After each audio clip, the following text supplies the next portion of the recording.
Iran ने 2 अरब मुल्कों में अमन की सूरत में मुज़ाकरात में दोबारा वापस आने की शर्त आयद कर दी है और ये कहा है कि अगर अमन नहीं होता तो फिर हम जंग के लिए तैयार हैं, फिर हमसे किसी खैर की तवक्को अमेरिका या इसराइल को नहीं रखनी चाहिए। एक बड़ी वार्निंग इसराइल के लिए ईरान की तरफ से जारी भी कर दी गई। सवाल ये पैदा होता है कि क्या अमेरिका इसराइल की पुष्टपराई छोड़ेगा और इसराइल अब लुबनान से पीछे हटेगा? डोनाल्ड ट्रंप मुकम्मल तौर पर तैयार है कि किसी सूरत में भी ये अमन डील होनी चाहिए, क्योंकि अब अमेरिकी सदर इस जंग को मजीद जारी नहीं रखना चाहते, क्योंकि डोनाल्ड ट्रंप को यह कहा गया था कि 3 दिन के अंदर अंदर ये जंग खत्म हो जाएगी, लेकिन 3 माह गुजर गए हैं और ये जंग खत्म होने का नाम नहीं ले रही। अमेरिका एक हाथी की तरह दलदल में फंसता जा रहा है और न सिर्फ फंसता जा रहा है बल्कि अब चूंटियों ने उसके ऊपर हमला भी कर दिया है और अब इस हमले से जान छुड़ाने के लिए डोनाल्ड ट्रंप किसी भी सूरत में ये डील करना चाहते हैं। जैसे मैं अपने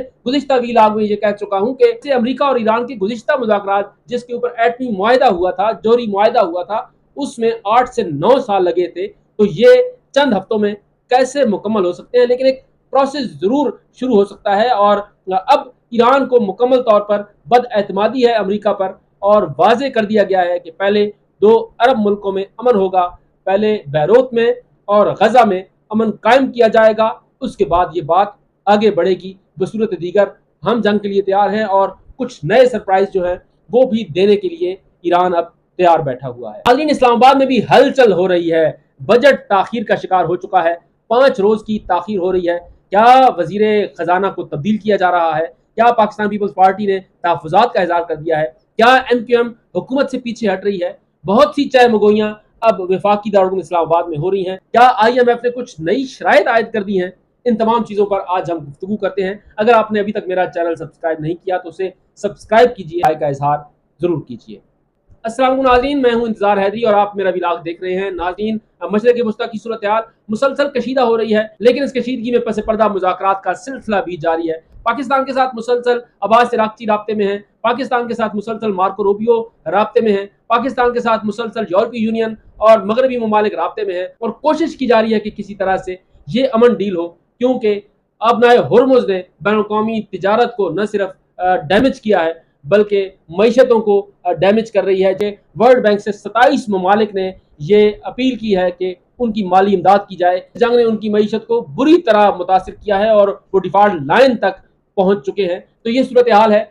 इस वक्त मुज़ाकरात जो है वो चल रहे थे, मुज़ाकरात बड़े ज़बरदस्त अंदाज से आगे बढ़ रहे थे, लेकिन डोनाल्ड ट्रंप की तरफ से एक स्टेटमेंट आना और उसके बाद इसराइल की तरफ से लुबनान के ऊपर जारियत जारी रखना और जिस अंदाज से गजा में मजालिम का एक सिलसिला शुरू किया गया है, उसने इन मुज़ाकरात के दरमियान एक बड़ी रुकावट खड़ी कर दी है। और अब ईरान की तरफ से ये वाजे कर दिया गया है कि जब तक फ़लस्तीन में अमन नहीं होगा, गजा में अमन नहीं होगा, जब तक लुबनान में अमन नहीं होगा, जब तक इसराइल की जारे फौजें वापस नहीं जाएंगी, अब तब तक मुज़ाकरात नहीं होंगे और मुज़ाकरात मुअत्तल रहेंगे। इसका नोटिस अब अमेरिकी सदर डोनाल्ड ट्रंप ने लिया है। वो ये तवक्को कर रहे थे कि इस हफ्ते के आखिर में कोई डील हो जाएगी, कोई बातचीत जो है वो आगे बढ़ेगी, किसी फ्रेमवर्क की तरफ ये दोनों फ्रीकैन आगे बढ़ जाएंगे। लेकिन जो इकदाम हालिया दिनों में हुए हैं उन्होंने इस कशीदगी में मजीद इजाफा किया है। अब डोनाल्ड ट्रंप की तरफ जो स्टेटमेंट्स आ रही हैं वो कुछ हौसला अफजा जरूर है, लेकिन ईरान की तरफ से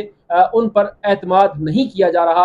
हमारी न सिर्फ अमेरिका पर बद एतमादी है बल्कि वो सिफारतकारी के जरिए खयानतकारी करते हैं और इस खयानत का जवाब हम अपने मिसाइलों से देंगे। ये वाज़े तौर पर ईरान की तरफ से जवाब दिया गया है और पाकिस्तान कोशिश कर रहा है कि इस मामले को अफहाम तफहीम से हल किया जाए। अब जितनी जंग हो चुकी है उस जंग के बाद अब अमन की तरफ बढ़ा जाए और कोई राह निकाली जाए। इसमें कोई शक नहीं कि अब अमेरिका भी ये चाहता है कि वो इस दलदल से अमेरिका की वो सूरत हाल बन चुकी है जो एक हाथी की है और हाथी एक दलदल में फंस चुका है, बल्कि फंस नहीं चुका, वो अब धंसता जा रहा है और वो कोशिश कर रहा है कि उसे कोई रास्ता मिले। वो ये समझ रहा था कि वो हाथी है और वो चींटियों को मसल देगा, लेकिन ये चींटियां हर तरफ से उसके ऊपर हमला आवर हो चुकी है और अब वो अपनी जान बचाने के लिए किसी सूरत में भी इस दलदल से निकलना चाहता है जो दलदल ईरान ने अपना हुर्मुज़ में बनाई है। अब उस दलदल से निकलने की राह तलाश की जा रही है, कैसे इस दलदल से निकला जाए। अब डोनाल्ड ट्रंप रोजाना कभी धमकियां देते हैं, कभी मुज़ाकरात की बात करते हैं, कभी ये कहते हैं कि हम बातें बहुत करते हैं, लेकिन हकीकत ये है कि संजीदा इक़दाम जो होने चाहिए थे वो अब तक अमेरिका की तरफ से नहीं हुए।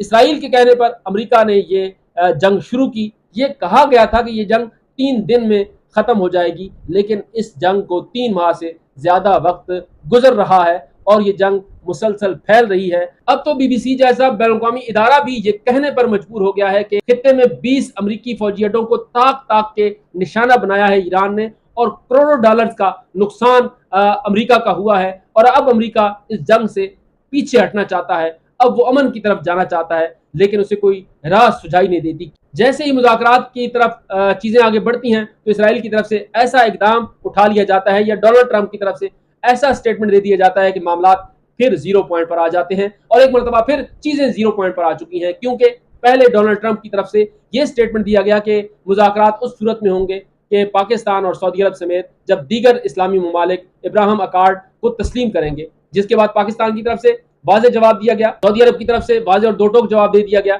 जिसके बाद डोनाल्ड ट्रंप को सुबकी का सामना करना पड़ा। और अब डोनाल्ड ट्रंप ने फिर कहा कि हम ईरान के साथ एक डील करने जा रहे हैं, आबनाए हुर्मुज़ ईरान को खोलनी होगी, मुज़ाकरात आगे की तरफ बढ़ रहे हैं। उन्हीं लम्हात में इसराइल की तरफ से लुबनान पर चढ़ाई कर दी गई है। दूसरी तरफ गजा में मजालिम को मजीद बढ़ा दिया गया, जिसकी वजह से ईरान की तरफ से वाज़ेह और दो टोक अल्फाज के साथ इन मुज़ाकरात को मुअत्तल कर दिया गया और कहा गया कि जब तक गजा में अमन नहीं होगा, तब तक लुबनान से इसराइली फौजें वापस नहीं जाएंगी, उस वक्त तक अब ये बातचीत नहीं होगी। ये बातचीत का दरवाजा बंद कर दिया गया है और जब तक ये इकदाम नहीं उठाए जाते उस वक्त तक अब बातचीत आगे नहीं बढ़ सकती। साथ ही यह भी कह दिया गया है कि आबनाए हुर्मुज़ अब ईरान की मिल्कियत है, इसका हक मिल्कियत अब तस्लीम करना होगा और किसी सूरत ईरान इससे पीछे नहीं हटेगा। पुरअमन मकासद के लिए जोहरी तवानाई ईरान का बुनियादी हक है और उससे उसे किसी सूरत दस्तबरदार नहीं किया जा सकता। ये वाज़ेह और दो टोक पॉलिसी ईरान की तरफ से आ गई।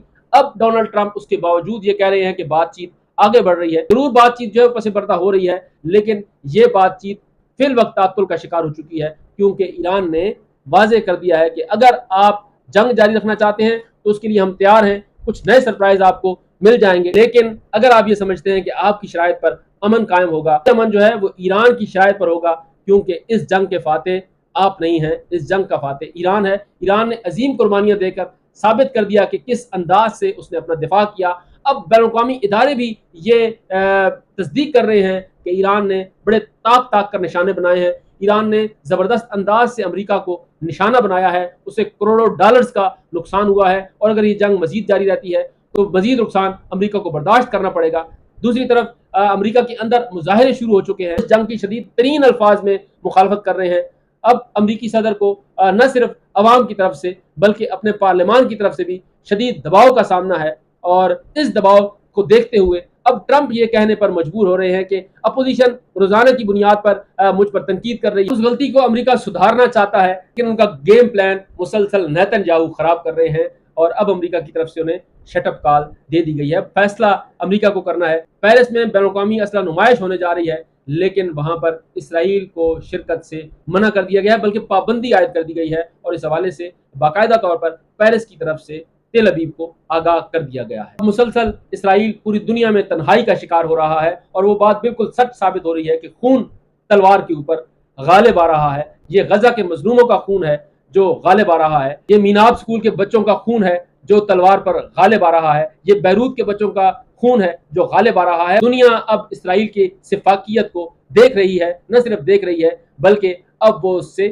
दूर हो रही है। दूसरा नाज़रीन, वफाकी दौर इस्लामाबाद में बड़ी चहमगोइयां हो रही हैं, वो इसलिए कि बजट इजलास ताखीर का शिकार हो गया है। तकरीबन 1 हफ्ते की ताखीर जो बताई जा रही है। पहले 5 जून को ये इजलास होने जा रहा था, लेकिन अब इसकी तारीख आगे जा रही है। शायद 10 तारीख या फिर 11 तारीख को बजट इजलास होगा। बजट इजलास क्यों ताखीर का शिकार? इत्तेहादी जमातें नाराज हैं और बजट में उनकी तजावीज़ नहीं ली जा रही। तो जनाब, उनका जवाब यह है कि पीपल्स पार्टी और नून लीग में बहुत सी चीज़ों पर इत्तेफाक हो चुका है, कुछ तहफ़्फ़ुज़ात हैं। नून लीग की तरफ से ये कहा गया है कि वो तहफ़्फ़ुज़ात जल्द दूर कर दिए जाएंगे। एक 4 रुकनी कमेटी पीपल्स पार्टी की तरफ से बनाई गई थी, उसमें सैयद नवीद कमर, सलीम मांडवी वाला और शहरी रहमान शामिल थे। दूसरी तरफ मुस्लिम लीग नून की इक्तिसादी टीम थी और उन्होंने इस मामले पर एक तवील मुशावरत की है और पीपल्स पार्टी की तजावीज़ को शामिल किया गया है। MKM की तजावीज़ को भी वेलकम किया है नून लीग ने और उनके तहफ़्फ़ुज़ात भी दूर करने की यकीन दहानी करवाई गई। तो इसलिए इत्तेहादियों का कोई प्रेशर जो है वो नून लीग पर नहीं है। वजीर खजाना की तब्दीली की जो खबरें हैं वो गर्दिश कर रही हैं, लेकिन अभी तक ये मुसद्दका नहीं है, लेकिन एक मुहिम जो है वो जरूर चल रही है। मुख्तलिफ टीवी चैनल्स पर भी ये मुहिम चल रही है, सोशल मीडिया पर भी ये मुहिम चल रही है। इम्कान ये है कि बजट के बाद पीपल्स पार्टी वफाकी हुकूमत का हिस्सा बन सकती है और बिलावल भुट्टो जरदारी डिप्टी वजीर आजम और वजीर खारजा की जिम्मेदारियां संभाल सकते हैं और वजारत खजाना साबिक वजीर खजाना और मौजूदा वजीर खारजा और डिप्टी वजीर आजम इसहाक डार के सुपुर्द हो सकती है। इस फार्मूले पर गुफ्तगू जो है वो ज़रूर हो रही है, लेकिन क्या इस हवाले से पीपल्स पार्टी ने फैसला कर लिया है? अभी तक पीपल्स पार्टी इस मामले पर खामोश है कि वो वफाकी हुकूमत का हिस्सा बनेगी या नहीं बनेगी। तो पीपल्स पार्टी को किसी किस्म के कोई खदशात नहीं है। कुछ तहफ़्फ़ुज़ात जो हैं वो सियासी जमातें ज़रूर शो करती हैं, क्योंकि आखिर उन्होंने सियासत भी करनी है, लेकिन इस सिस्टम से पीपल्स पार्टी को कोई जो है वो ख़तरा नहीं है। न पीपल्स पार्टी की सोच है, न पीपल्स पार्टी जो है वो मुज़ामत की तरफ जा रही है, बल्कि वो मुफाहमत की पॉलिसी 2008 से बरकरार रखे हुए है और शायद 2028 क्या 2038 तक भी वो इसी पॉलिसी पर गामजन रहेगी। अगर आपको हमारा प्रोग्राम अच्छा लगे तो कमेंट के ऑप्शन में जाके अपनी राय का इजहार ज़रूर कीजिएगा। नाज़रीन, अगले प्रोग्राम में मिलेंगे, तब तक के